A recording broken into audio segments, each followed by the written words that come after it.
ओम नमः शिवाय, हर हर महादेव, जय महाकाल। आप सबको पता है सावन का बहुत ही पवित्र महीना चल रहा है। मेरे देव आदिदेव महादेव जी की कृपा सदैव आप भक्तों पर यूं ही बनी रहे, आपकी सारी मनोकामनाएं पूरी हो, यही मैं महादेव जी से प्रार्थना करता हूं।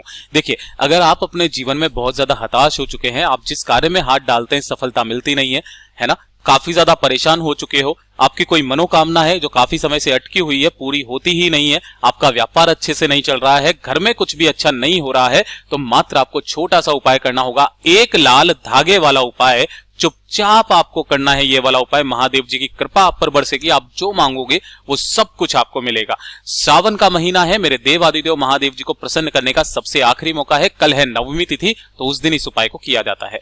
ध्यान से सुनना, समझने की कोशिश करना। पूज्य गुरु जी की कथा से सुन करके और समझ करके पूरे उपाय को बड़े ही विस्तार से बताऊंगा, परंतु उससे पहले आप सबसे एक छोटी सी गुजारिश करूंगा कि जो लोग पहली बार आए हैं चैनल को सब्सक्राइब जरूर कीजिएगा और वीडियो को लाइक करके महादेव जी का कोई सा भी प्यारा नाम कमेंट बॉक्स में लिखना मत भूलिएगा। इस पूरे वीडियो के अंदर हम लोग 3 महा उपायों के बारे में बात करेंगे, जो कि ना सिर्फ आपकी मनोकामनाओं की पूरी करेगा, साथ ही साथ आपको हर एक क्षेत्र में सफलता दिलाएगा, आपकी धन की समस्या को भी खत्म करेगा। सबसे पहले बात कर लेते हैं पहले वाले उपाय की तरफ। ठीक है, देखिए पहला वाला उपाय किन लोगों को करना है? यह वाला उपाय उन लोगों को करना है जिन्हें लगता है कि उनकी किस्मत बहुत ज्यादा खराब है। पहली चीज है ना, वो जिस कार्य में हाथ डालते हैं उसमें सफलता आपको मिलती नहीं है, चाहे वो कोर्ट कचहरी का काम हो, चाहे किसी भी तरीके का काम हो। अगर आप किसी भी काम के लिए जा रहे हैं तो उससे पहले इस वाले उपाय को कर लीजिएगा, आपकी उस कार्य में सफलता मिलेगी ही मिलेगी।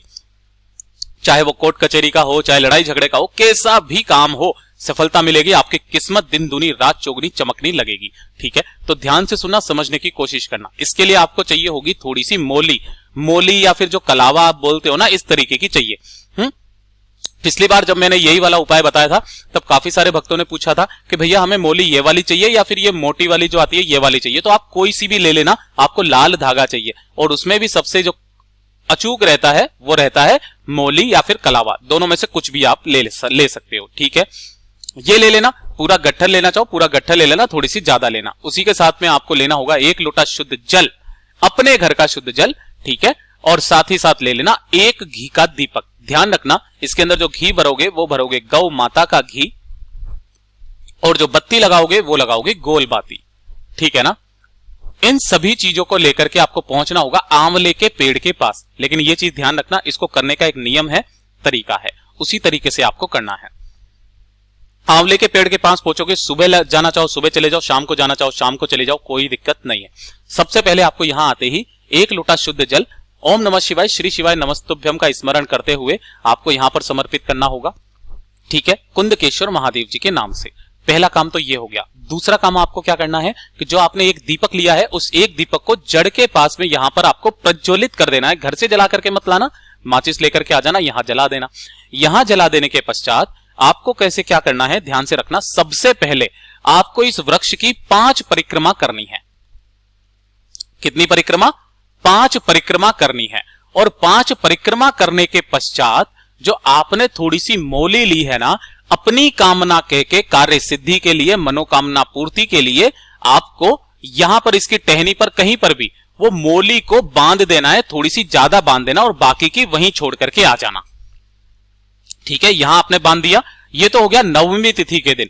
अब ध्यान रखना कि जैसे ही दूसरा दिन लगेगा, यानी कि दशमी तिथि आएगी, तो दशमी तिथि के दिन वापस से आपको सुबह के समय जाना चाहो तो सुबह चले जाना, वापस से 1 घी का दीपक गोल बाती का, गौ माता के घी का दीपक लेना है और पहुंच जाना वापस उसी पेड़ के पास में जहां पर आपने मोली बांधी थी। ठीक है ना, तो यहां पर जाने के बाद फिर से वापस आपको क्या करना है, वो एक दीपक प्रज्वलित करना है। यहां पर 5 परिक्रमा करनी है इस वाले पेड़ की, और उसके बाद ये जो आपने यहां पर लाल धागा यानी कि मोली बांधी हुई थी, इसे खोलना है और इसे खोल करके अपने हाथ में, दाहिने हाथ में इस तरीके से बांध लेना है। और इसे बांध करके आप जिस कार्य के लिए भी जाओगे ना, वो कार्य आपका सफल होगा ही होगा। और इसका प्रमाण आपको श्रीमद् भागवत गीता में मिलता है, स्कंद पुराण में भी मिलता है, शिव पुराण में भी मिलेगा। ठीक है, पूज्य गुरु जी का ये वाला उपाय बहुत ही ज्यादा खास और अचूक है, जरूर कीजिएगा। और अगर आपने यही वाला उपाय अपनी मनोकामना पूर्ति के लिए किया है तो देखिएगा, जब तक यह आपके हाथ में बंधेगा आपकी मनोकामना बहुत जल्दी पूरी हो जाएगी। ठीक है ना, जब मनोकामना पूरी हो जाए, इसको खोलने के पश्चात इसे किसी बहते नदी में या तालाब में या सरोवर में आपको प्रवाहित कर देना है, समर्पित कर देना है। ठीक है, यह हो गया पहला उपाय। अब बात कर लेते हैं दूसरे वाले उपाय की तरफ। ठीक है। दूसरा वाला उपाय होगा बीमारी के लिए। अगर आपके परिवार में कोई व्यक्ति कुछ जरूरत से ज्यादा ही बीमार रहता है, कभी भी कोई भी बीमार पड़ जाता है, उसकी बीमारी खत्म होने का नाम ही नहीं ले रही, बस दवाइयां चल रही है, डॉक्टर का खर्चा हो रहा है, ठीक है, तब आपको ये वाला उपाय करना है। ठीक, ध्यान से सुनना, समझने की कोशिश करना।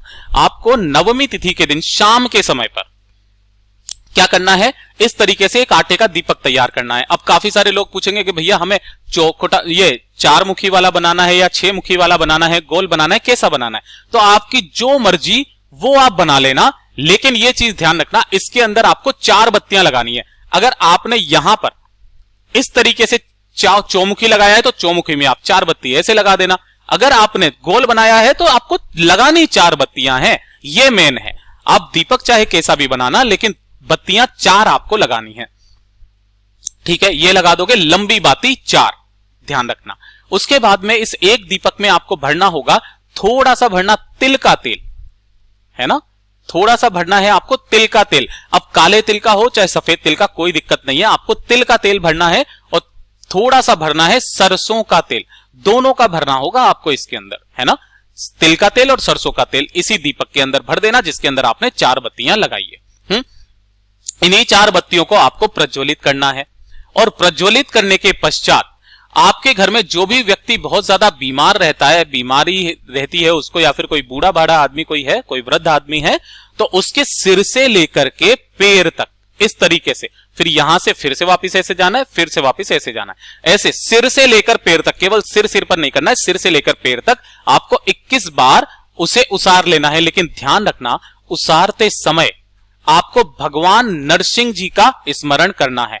नरसिंह भगवान का मैंने यहां पर लिख दिया है ना, नरसिंह भगवान का स्मरण करके, और जब आप इसको उसार रहे होंगे तब आपको क्या क्या बोलना है, उसका, उस जिस दिन आप कर रहे हो उसका दिन बोलना है, तिथि बोलनी है, व्यक्ति का नाम और गोत्र बोलना है, ठीक है ना, जो भी उस समय पर चल रही है वो वाला नक्षत्र बोलना है, ठीक है ना। और ये सभी बोल करके आपको इस दीपक को अपने घर की चौखट के बाहर शाम के समय 6 से 6:30 बजे के बीच में, जब प्रदोष काल लगने वाला होता है, अपनी चौखट से थोड़ा सा बाहर, किस जगह पर, ध्यान से देखना, लाल कलर से बताता हूं, जैसे चौखट है ना, थोड़ा सा बाहर, यहां पर आपको वो 4 बत्ती वाला दीपक रख देना है। नवमी तिथि के दिन इस वाले उपाय को करके देख लेना, आपके घर का जो बीमार व्यक्ति है ना, वो धीरे धीरे करके तंदुरुस्त होने लगेगा, उसकी सारी बीमारियां खत्म होने लगेगी। पूज्य गुरु जी का ये वाला उपाय बहुत ही ज्यादा खास और अचूक है, जरूर कीजिएगा। अब बात करते हैं सबसे आखिरी और सबसे बढ़िया उपाय के बारे में, ठीक है। देखिए, ये वाला किन लोगों के लिए है कि अगर आपको कोई राहु, केतु, मंगल, है ना, मंगल या फिर कोई शनि ग्रह परेशान कर रहा है, आपकी कुंडली में बैठा हुआ है, जो कि आपके सारे कार्यों को होने से रोकता है ना, तो ये वाला उपाय करना स्टार्ट कर दीजिए। कोई जरूरी नहीं है आप नवमी, दसवीं, एकादशी को करें, ये वाला हर दिन करना स्टार्ट कर दीजिए। 1 लोटा शुद्ध जल लेना है आपको, अपने घर का शुद्ध जल, ये चीज ध्यान रखना, और इसे लेकर के पहुंच जाना मेरे देवादिदेव महादेव जी के मंदिर शिवलिंग के पास किसी भी समय। क्या बोला महादेव जी ने? किसी भी समय आपको आ जाना है, उत्तर दिशा, नॉर्थ डायरेक्शन की तरफ मुंह करके खड़े हो जाना है, और उस 1 लोटा शुद्ध जल को मेरे देवादिदेव महादेव जी की शिवलिंग पर समर्पित करना है। ओम नमः शिवाय, श्री शिवाय नमस्तुभ्यम पंचाक्षरी मंत्र या षडाक्षरी मंत्र का स्मरण करते हुए, और जो भी जल बहता बहता जलाधारी से नीचे की तरफ आएगा, उसे आपको अपने दाहिने हाथ में लेना है, और इस जल को आपको 3 जगह पर लगाना है ना, 3 जगह। पहला आपको लगाना होगा अपने मस्तक पर, ठीक है, दूसरे नंबर पर लगाना होगा आपको अपने कंठ पर, और तीसरा लगाना होगा अपनी आंखों पर। यह काम करना स्टार्ट कर दीजिए, आपको जीवन में कभी कोई ग्रह परेशान नहीं करेगा। पूज्य गुरु जी का ये वाला भी उपाय बहुत ही ज्यादा खास और अचूक है, जरूर कीजिएगा। और साथ ही साथ अगर वीडियो पसंद आ जाए तो लाइक जरूर करना, चैनल को सब्सक्राइब जरूर कीजिएगा।